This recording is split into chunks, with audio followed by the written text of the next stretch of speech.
Ayotzinapa, voces ignoradas. Una aproximación a los testimonios silenciados en torno a la desaparición de los 43 normalistas. Tercera parte, la Asamblea Nacional Popular y la politización del movimiento. Guión, Diana Colín García.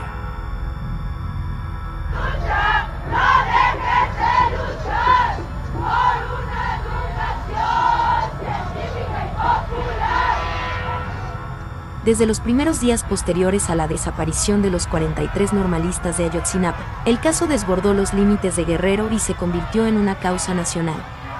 A partir del 9 de octubre de 2014 comenzaron a multiplicarse las muestras de apoyo a la normal rural y las marchas en la Ciudad de México adquirieron dimensiones multitudinarias. Por las principales avenidas avanzaban sindicatos, organizaciones campesinas, maestros, estudiantes, amas de casa, profesionistas, desempleados, religiosos y simpatizantes extranjeros. El Ángel de la Independencia y el Zócalo capitalino se transformaron en escenarios permanentes de protesta. La indignación social se dirigía principalmente contra el gobierno federal, señalado como responsable político de la tragedia. En ese clima, figuras locales como José Luis Abarca y María de los Ángeles Pineda quedaron en segundo plano, mientras que grupos criminales como Guerreros Unidos o Los Rojos quedaron descartados del conflicto. Las calles se llenaron también de símbolos.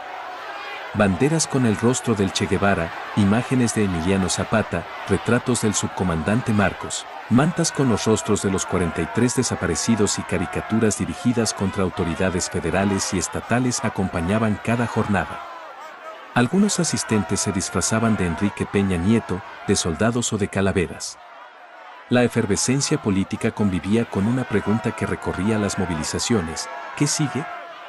En ese contexto surgió la necesidad de articular el descontento disperso. El 1 de octubre de 2014 estudiantes normalistas de Michoacán iniciaron acciones para exigir la presentación con vida de los desaparecidos, y en los días siguientes se sumaron protestas en varios estados con bloqueos carreteros, tomas de medios de comunicación y respaldo sindical. El 15 de octubre, 44 organizaciones de Guerrero y 9 de otras entidades se reunieron para coordinar esfuerzos en la denominada Acción Global por Ayotzinapa.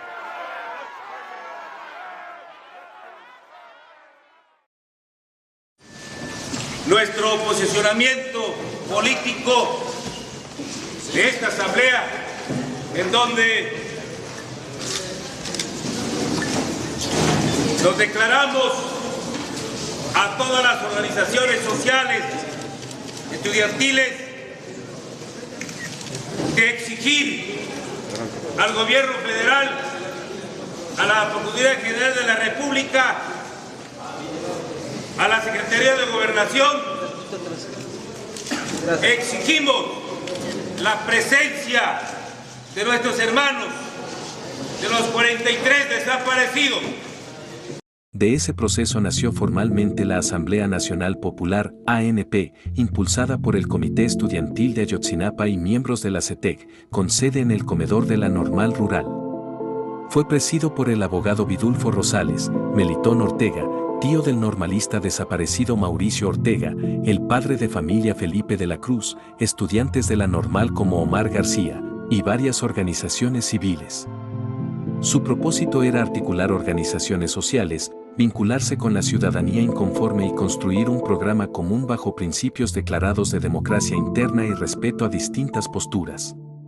La segunda ANP, realizada el 24 de octubre, atribuyó la responsabilidad total de los hechos al Estado y exigió la presentación con vida de los estudiantes, castigo a los responsables, destitución de autoridades estatales y municipales, así como la desaparición de poderes en Guerrero. Durante sus primeros meses promovieron bloqueos carreteros, tomas de casetas, cierre de escuelas, un paro nacional a finales de octubre y diversas acciones coordinadas.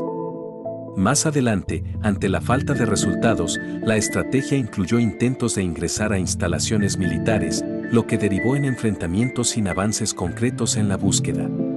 Ella decía que todo cambiaría. Mentira, mentira, la misma. Meses después surgió otro espacio de coordinación, la Convención Nacional Popular. Su primera sesión se realizó los días 5 y 6 de febrero de 2015 en la Normal Rural Raúl Isidro Burgos. Al igual que la ANP, buscaba unificar luchas sociales diversas bajo una sola dirección política. La convocatoria a su segunda reunión insistía en que el movimiento debía ir más allá de las demandas inmediatas y construir un proceso nacional de unidad y organización subordinado al mandato de las bases.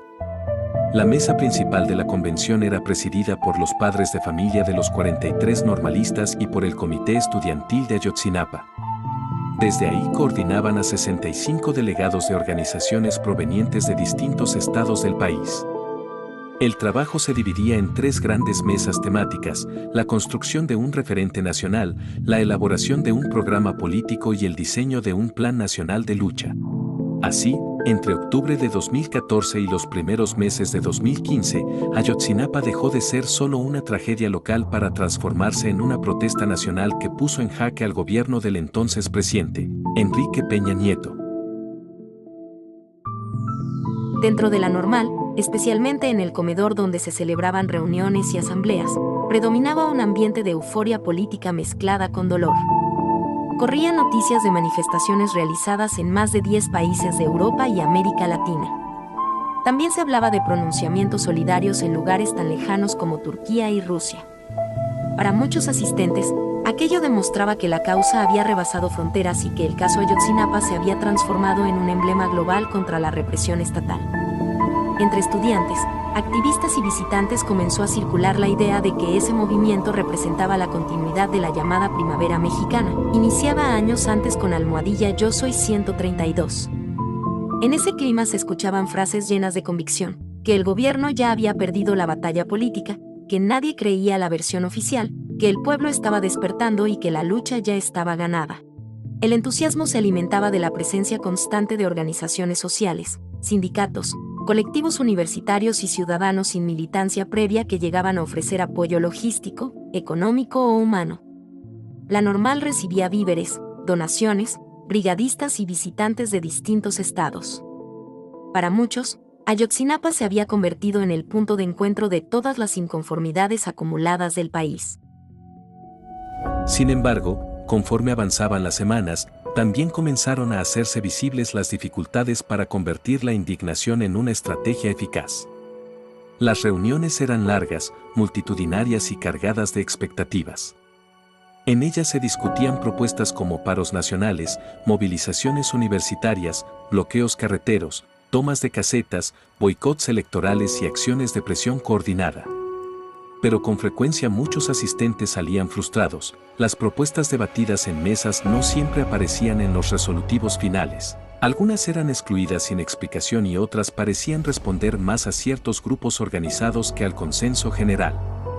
Esto provocó reclamos abiertos sobre la falta de transparencia y sobre el carácter verdaderamente democrático de las asambleas. Uno de los episodios más reveladores ocurrió cuando, en medio de una discusión, se planteó incendiar 43 bancos como símbolo por cada día transcurrido sin noticias de los desaparecidos.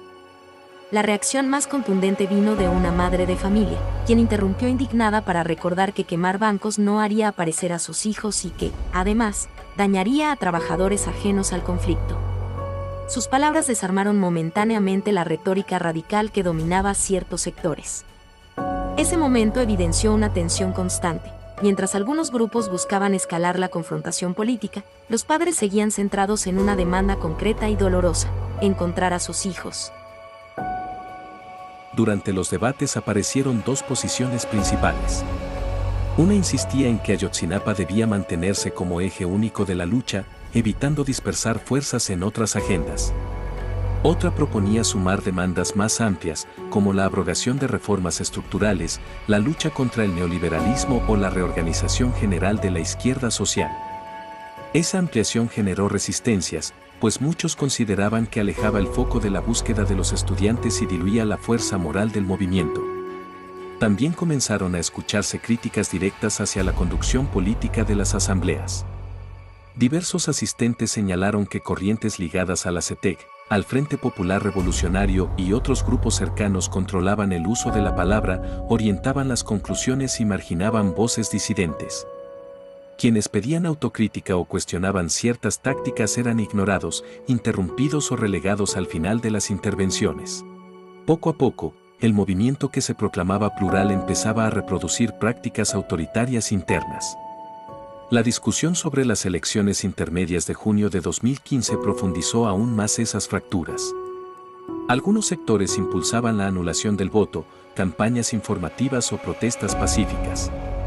Otros defendían impedir físicamente la jornada electoral, quemar urnas o tomar casillas. Las diferencias escalaron hasta confrontaciones verbales entre asistentes que se acusaban mutuamente de ingenuidad o irresponsabilidad. Mientras unos pedían estudiar el sistema electoral para actuar con inteligencia, otros exigían acciones inmediatas y contundentes. Familiares de víctimas de desaparición forzada en Guerrero y madres buscadoras del norte del país se acercaron a la Asamblea Nacional para unificar la lucha y las demandas, pero no lograron el trabajo en conjunto. Cuando, en una entrevista en el Sindicato Mexicano de Telefonistas, SER le preguntó a Vidulfo Rosales sobre por qué no se formaban este tipo de alianzas, él respondió que la lucha de los 43 estudiantes era diferente, pues seguía una línea política y buscaba hacer la revolución. Esto, y que incorporaran las demandas de la CETEG al Programa de Acción Global por Ayotzinapa, mientras ignoraban otras propuestas, causó desconfianza en varios de los asistentes que comenzaron a ver la asamblea como escalafón de grupos políticos y del propio abogado de Tlachinoyan. El activista Daniel Serrano Monterrosas relata que llegó a Ayotzinapa en 2015 con la intención de apoyar mediante talleres de serigrafía, diseño gráfico y difusión de información. Entre sus observaciones, destacó que después de participar en la asamblea cuestionó estrategias como bloqueos o llamados a paros nacionales sin tener la fuerza social suficiente para sostenerlos. Desde su perspectiva, el movimiento necesitaba priorizar la información verídica, sumar simpatizantes y construir apoyo ciudadano, en lugar de adoptar tácticas confrontativas que alejaban a la población. Otro punto relevante fue el manejo de recursos y donaciones. Serrano menciona que a la normal llegaban víveres y apoyos económicos importantes, incluso desde comunidades migrantes en Estados Unidos, pero existía poca claridad sobre su administración y distribución. Señala además que varios padres de familia, quienes habían dejado trabajos para dedicarse a la búsqueda de sus hijos, no siempre recibían directamente ese respaldo. Esto generó sospechas sobre la concentración de recursos en ciertos liderazgos visibles del movimiento. Daniel no fue el único que se preguntó por el destino de esos recursos. En la Asamblea Nacional ya era un cuestionamiento que no se decía abiertamente pero que se manifestó con la lenta disminución de la asistencia.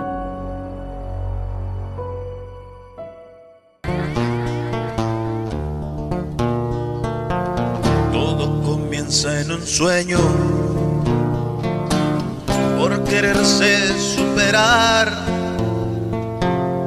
Madre, ya me voy de casa, me voy para la ciudad.